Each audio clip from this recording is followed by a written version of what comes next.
18 தொகுதிகளில் நீயா நானா என களமிறங்கும் அதிமுக திமுக. லோக்சபா தேர்தலில் போட்டியிடும் வேட்பாளர்கள் பட்டியலை வெளியிட்ட அதிமுக திமுக. பாசிசத்தை வீழ்த்த இந்தியாவை காக்க ஸ்டாலின் அழைக்கிறேன். நடைபெறும் மக்களவை பதவிக்காலம் ஜூன் மாதத்துடன் முடிவதால் லோக்சபா தேர்தல் அறிவிக்கப்பட்டுள்ளது. நாடு முழுவதும் 7 கட்டங்களாக லோக்சபா தேர்தல் நடைபெறுகிறது. அதில் முதற்கட்டமாக தமிழகத்தில் ஏப்ரல் 19ஆம் தேதி தேர்தல் வாக்குப்பதிவு நடைபெற உள்ளது. பதிவான வாக்குகளின் எண்ணிக்கை ஜூன் 4ஆம் தேதி எண்ணப்பட்டு அன்றே முடிவுகள் அறிவிக்கப்பட உள்ளன. தேர்தல் அறிவிப்பை தொடர்ந்து வேட்பாளர்களின் வேட்புமனு தாக்கல் நடைபெற்று வருகிறது. தமிழ்நாட்டில் அதிமுக, திமுக, பாஜக உள்ளிட்ட கட்சிகள் கூட்டணியை உறுதி செய்துள்ளன. திமுக கூட்டணியில் மதிமுக, விசிக, கம்யூனிஸ்ட் கட்சிகள், கோமாதேக, இந்தியன் முஸ்லிம் லீக் மற்றும் மக்கள் நீதி மய்யம் கட்சிகள் போட்டியிடுகின்றன. அதிமுகவில் எஸ்டிபிஐ மற்றும் தேமுதிக இணைந்துள்ளன. பாஜக கூட்டணியில் பாமக இணைந்துள்ளது. நாம் தமிழர் கட்சி தனித்து போட்டியிடுகிறது. இதனால் தமிழ்நாட்டில் 4 முனை போட்டி நிலவுகிறது. தேர்தலை ஒட்டி அதிமுக, திமுக மற்றும் பாஜக கட்சிகள் பிரச்சாரத்தை தொடங்கியதுடன் வேட்பாளர்கள் பட்டியலையும் வெளியிட்டுள்ளன. அதன்படி அதிமுக 2 கட்டங்களாக வேட்பாளர் பட்டியலை வெளியிட்டுள்ளது. திமுக தரப்பிலும் வேட்பாளர் பட்டியல் வெளியிடப்பட்டுள்ளது. அதன்படி பார்க்கையில் தமிழ்நாட்டில் 18 தொகுதிகளில் அதிமுக மற்றும் திமுக நேருக்கு நேராக போட்டியிடுகின்றன. 18 தொகுதிகளில் அதிமுக, திமுக நேருக்கு நேர் போட்டியிடும் தொகுதிகளின் பட்டியலை தற்போது பார்க்கலாம். தென்சென்னை தொகுதியில் திமுக சார்பாக தமிழச்சி தங்கபாண்டியன் போட்டியிடுகிறார்.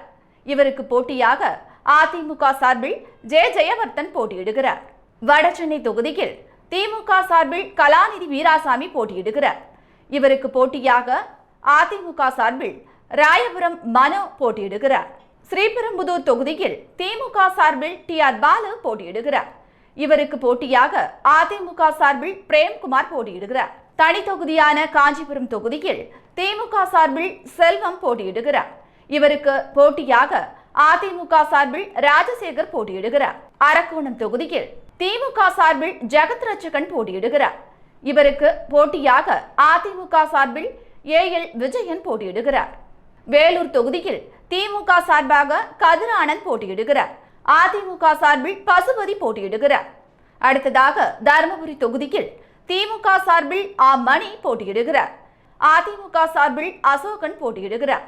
அடுத்ததாக திருவண்ணாமலை தொகுதியில் திமுக சார்பில் CN அண்ணாதுரை போட்டியிடுகிறார்.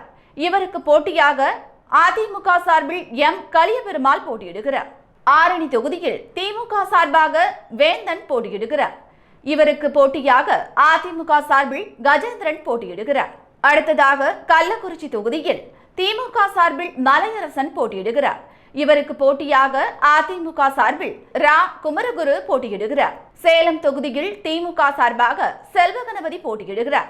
இவருக்கு போட்டியாக அதிமுக சார்பில் பி விக்னேஷ் போட்டியிடுகிறார். அடுத்ததாக ஈரோடு தொகுதியில் திமுக சார்பில் பிரகாஷ் போட்டியிடுகிறார். இவருக்கு போட்டியாக அதிமுக சார்பில் அசோக்குமார் போட்டியிடுகிறார். தனி தொகுதியான நீலகிரி தொகுதியில் திமுக சார்பாக ராசா போட்டியிடுகிறார். அவருக்கு போட்டியாக அதிமுக சார்பில் லோகேஷ் தமிழ்செல்வன் போட்டியிடுகிறார். அடுத்ததாக கோயம்புத்தூர் தொகுதியில் திமுக சார்பாக கணபதி ராஜ்குமார் போட்டியிடுகிறார். இவருக்கு போட்டியாக அதிமுக சார்பில் சிங்கை ராமச்சந்திரன் போட்டியிடுகிறார். பொள்ளாச்சி தொகுதியில் திமுக சார்பாக கே ஈஸ்வரசாமி போட்டியிடுகிறார். இவருக்கு போட்டியாக அதிமுக சார்பில் அப்புசாமி என்கின்ற கார்த்திகேயன் போட்டியிடுகிறார். பெரம்பலூர் தொகுதியில் திமுக சார்பாக அருண் நேரு போட்டியிடுகிறார். இவருக்கு போட்டியாக அதிமுக சார்பில் சந்திரமோகன் போட்டியிடுகிறார். தேனி தொகுதியில் திமுக சார்பாக தங்க தமிழ்ச்செல்வன் போட்டியிடுகிறார். இவருக்கு போட்டியாக நாராயணசாமி போட்டியிடுகிறார். இறுதியாக தூத்துக்குடி தொகுதியில் திமுக சார்பில் கனிமொழி கருணாநிதி போட்டியிடுகிறார். இவருக்கு போட்டியாக அதிமுக சார்பில் சிவசாமி வேலுமணி போட்டியிடுகிறார். இந்த 18 தொகுதிகளில் வெற்றி பெறப்போவது திமுகவா அதிமுகவா என்பதை பொறுத்திருந்து பார்க்கலாம். மாநிலத்தை கெடுத்த அதிமுக, மாநிலத்தை கண்டுகொள்ளாத பாஜக, இந்த கள்ள கூட்டணியை மக்கள் அடையாளம் கண்டுகொண்டிருக்கிறார்கள்.